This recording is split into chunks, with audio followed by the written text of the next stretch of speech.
हरे कृष्णा, राधे राधे। आशा करती हूँ कि आप स्वस्थ होंगे और अच्छा जीवन जी रहे होंगे। आज मैं फिर से आ गई हूँ अपने गार्डन में आपको कुछ प्यारी प्यारी चीज़ें दिखाने। तो सबसे पहले मैं दिखाती हूँ आपको अदरक। अदरक काफ़ी बड़ी हो गई है और वो रहे अरबी के पत्ते। ये हल्दी हल्दी हल्दी और अरबी ना तो बहुत लगती है और अदरक भी बहुत लगता है हमारे। पर आपको सबसे खुशी की बात बताऊँ, देखिए जामुन इतने ज़्यादा लगे हैं, अगर आपको दिख रहे हैं तो बहुत ज़्यादा जामुन लेट लगे हैं हमारे इस बार। बाकियों के तो लग के झड़ भी गए, पता नहीं हमारे साथ क्या हो रहा है इस बार। मैंगो भी थोड़े लेट पके, जामुन भी लेट लगे। और ये जामुन ना मतलब हमें खाने को ही नहीं मिलते, पक्षी खा जाते हैं, पूरे साफ कर जाते हैं। अभी ये देखिए कितने प्यारे लगे। जामुन ना शुगर पेशेंट्स के लिए भी बहुत अच्छे होते हैं, बहुत फ़ायदे होते हैं जामुन के। छोटा ही है ये, अभी बेबी है, पेड़ भी है। बाकी एक जो ये मैंने आपको पहले भी पौधा बताया था, इस पौधे की मिर्ची इतनी मतलब तोड़ ली है, इतना सा साइज होता है, ज़्यादा नहीं, गोल गोल सी होती हैं, तीखी बहुत होती हैं। ये वाली तो गोल है, गोल गोल वाली थी ना। और ये वाली इसमें मेरे को ना इतने इतने घने लगा दिए हुए हैं ना। इस बार पापा ने क्या किया कि ज़्यादा घने लगा दिए, क्योंकि पिछली बार हमारी सब्जियां नहीं, तो पापा कहते घने लगा देता हूँ, ज़्यादा लगा देता हूँ, लगे कोई बचेगा तो शायद बच जाए, नहीं तो ख़राब हो जाएंगी शायद। बट सारी बच गई और सब में लंबी लंबी मिर्चियाँ लगी और एक भी नहीं दिख रही है, एक भी। और बहुत ही तीखी है। ये करेले का बेल है, येलो फूल लगा है। और आपको एक और चीज़ दिखाती हूँ, हमारे कद्दू नहीं लगते थे। ये मिनी कद्दू है, अभी पता नहीं कद्दू बन पाएगा इसका कि नहीं बन पाएगा, उंगली नहीं करूँगी, ये देखिए। लेकिन फ़िलहाल हमारे कद्दू इस बार कामयाब हो चुके हैं। 3-4 साल से कद्दू लग ही नहीं रहे थे। 3 साल में एक बार लगे थे, उससे पहले बड़े लगते थे, बट फिर लगना बंद हो गए। वो रही भिंडी, टेढ़ी मेढ़ी भिंडी, ये हमने बंद कर रखा है, बैल आ जाता है। और सबसे बड़ी बात पता है क्या, एक तो यहाँ पंखा लगाया है भैंसों के लिए, पूरी पूरी फुल सेवा होती है इनकी। पॉली हाउस से ज़्यादा अच्छी सब्जियाँ बाहर लगती हैं, पता नहीं क्यों। हमारे घर पे नहीं कामयाब हुआ पॉली हाउस, इवन हमारे चाचा के घर पे भी नहीं कामयाब हो पाया पॉली हाउस, पता नहीं क्या प्रॉब्लम, या हमें लगाने नहीं आया या क्या सीन है, पता नहीं, कुछ नहीं पता। उखाड़ देना हमने। ये आपको मैंने दिखाए थे चिंगोतरे, पोमेलो जिन्हें बोलते हैं। तो देखिए कितने बड़े बड़े हो गए और इनके डाले भी झुक गए हैं, इनको सहारा देना पड़ेगा। ये पकेंगे सर्दियों में, पीले पीले हो जाएंगे, बड़े सुंदर लगेंगे और बॉडी टेस्ट होते हैं खट्टे मीठे। और ये रहा हमारा एक कटहल, ये लास्ट कटहल नहीं, 2 है भाई, वो भी है ऊपर। बस ये 2 ही कटहल रह गए हमारे, एक वो रहा, एक ये रहा, बाकी तो हमने खा ली। ये भी ये पेड़ भी ना अभी बच्चा ही है, मतलब इसमें आई थिंक दूसरी बार लगे कटहल, लेकिन इस बार थोड़ा साइज़ बड़ा है। पहली बार जब लगे थे तो साइज़ काफ़ी छोटा था। और आपने तो सुना ही होगा हरड़, बेड़े, आंवला, तो ये रही हरड़, ये होता है हरड़। देखिए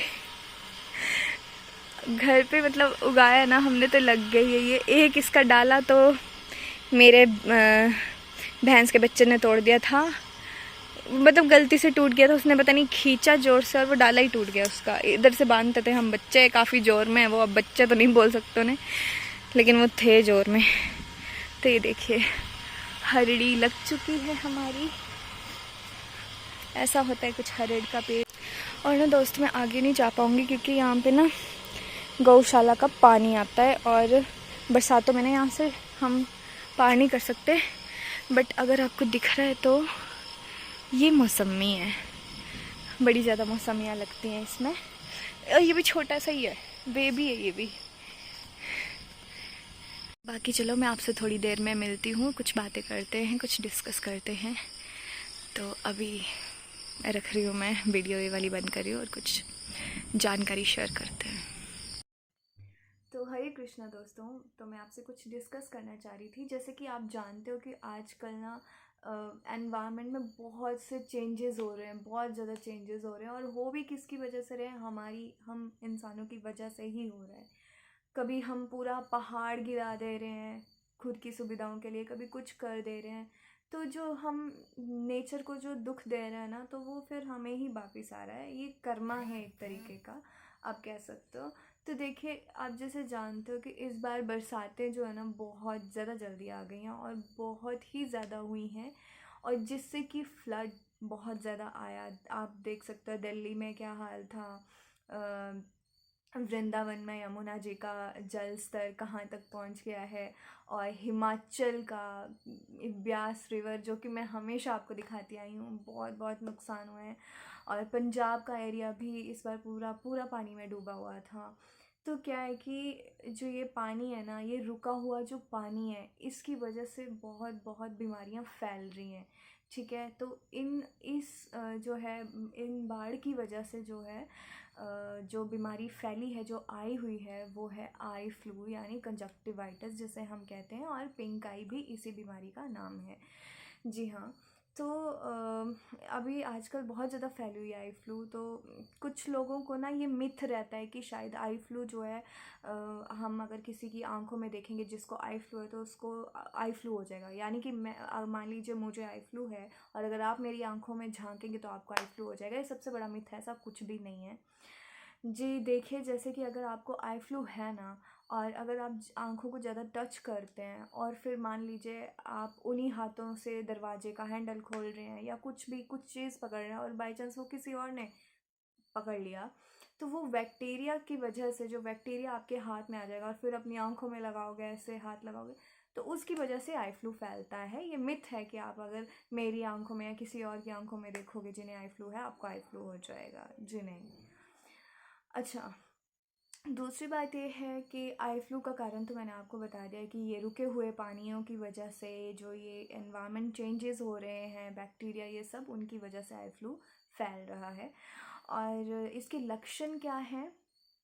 देखिए, इसके लक्षण है, जब आइज़ आपको जब फील होगा आपको आई फ्लो हो रहा है, तो आपके जो आई बॉल हैं वो पिंक हो जाएंगे। ये पूरा वाइट एरिया जो है वो पिंक हो जाएगा, दर्द होगी, आँख सूज जाएगी, और इसमें वो आ जाएगा, लिक्विड सा आ जाता है, येलो कलर का लिक्विड आ जाएगा आपको, स्लाइम सा।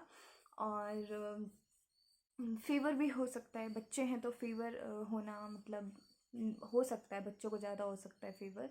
और क्या है, बार बार जलन, ईचिंग में खारिश करते रहो, उससे हमें अपने आप को रोकना है।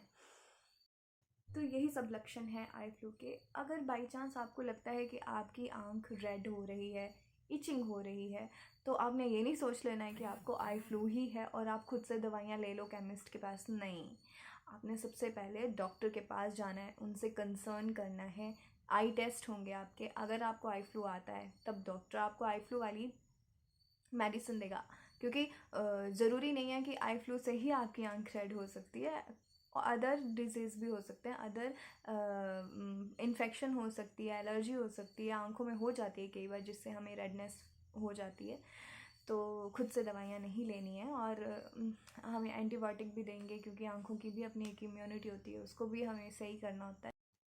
तो मैं आपको बता दूं कि आई फ्लू को कंजक्टिवाइटिस क्यों कहा जाता है। तो सबसे पहले एक मिनट देखिए, ये मेरी आँख है, ये पूरी आँख ना मेरी एक पारदर्शी झिल्ली, या एक बोल सकते हो आप ट्रांसपेरेंट कवर है मेरी पूरी आँख के ऊपर, ठीक है। इस कवर को ना हम कहेंगे कंजक्टिवा, ठीक है। इस कवर के ऊपर जब इन्फेक्शन हो जाए या वायरस चला जाए, तो उससे क्या होता है, हमारी पूरी जो आँख है वो रेड हो जाएगी, और उसे हम कहेंगे कंजक्टिवाइटिस, यानी कि उसे हिंदी में आई आँख आना भी कहते हैं, आँख आना कहते हैं, और पिंक आई भी बोलते हैं, यानी गुलाबी आँखें। तो बस यही है, इसलिए हम इसे आई फ्लू बोलते हैं, और घबराने की कोई ज़रूरत भी नहीं है आपको। आप दवाइयाँ लीजिए, डॉक्टर से कंसर्न कीजिए, बाहर ज़्यादा मत निकलिए, जिसको आई फ्लू है वो छुट्टी कर लें, बच्चे हैं उनको घर पे ही रखें, क्योंकि पता है क्या, बच्चों पे कंट्रोल नहीं होता, वो आँख एक बारी मिलेंगे फिर कहीं और हाथ लगाएंगे। और हाँ, सबसे इम्पॉर्टेंट बात ये है कि अगर आपको आँख पोंछनी है ना, तो बार बार पानी से नहीं पोंछनी है, ऐसे साफ़ करे जा रहे हैं, नहीं। क्या होता है, कई बार पानी में भी बैक्टीरियाज होते हैं, कंटेमिनेटेड वाटर आ जाता है कई बार, तो फिर हम उसको बार बार पानी को ना लगाएं तो ज़्यादा सही है। आजकल तो आप बरसातों में तो आप समझ ही सकते हो। और दूसरी बात ये है कि आँख साफ़ करने के लिए ना ही तो आपको किसी रुमाल या कपड़े की मतलब ये तो कोशिश भी मत करना ये यूज़ करने की, क्योंकि ये बैक्टीरिया और फैलेगा, ये ठीक नहीं होगा। अगर आपको साफ़ करना भी है तो टिश्यू रख लीजिए, एक बार ही साफ़ किया उसको फेंका, दूसरी बार साफ़ किया उसको फेंका, बट आपने रिपीटेड कोई कपड़ा यूज़ नहीं करना है अपनी आँखों के लिए। बाकी सब ठीक हो जाएगा। बस यही है कि हमें जो है एनवायरनमेंट के साथ कोई ऐसी खिलवाड़ नहीं करनी चाहिए। देखिए इस बार बहुत सच में बहुत बहुत बुरा हाल हुआ है, बहुत फ्लड आया हुआ है, बहुत नुकसान है, आपके सामने है। कुल्लू में देखे क्या कुछ नहीं हो गया, दिल्ली में देखे कहाँ तक पानी पहुँच गया, पंजाब में कहाँ तक पहुँच गया। तो प्लीज़ अपनी मतलब जो जितने में भगवान ने हमें दिया है ना उतने में खुश रहना सीखिए। यही रह जाना है सब कुछ हम सबका, बाकी कुछ भी इस दुनिया में कुछ भी परमानेंट नहीं है, हम खुद परमानेंट नहीं हैं। परमानेंट है तो सिर्फ एक भगवान है, ऊपर वाला है, उसका ध्यान कीजिए, अपनी मतलब चिंतन कीजिए, बाकी चिंता मुक्त हो जाइए और खुद को बचाए रखें। राधे राधे, नमस्ते।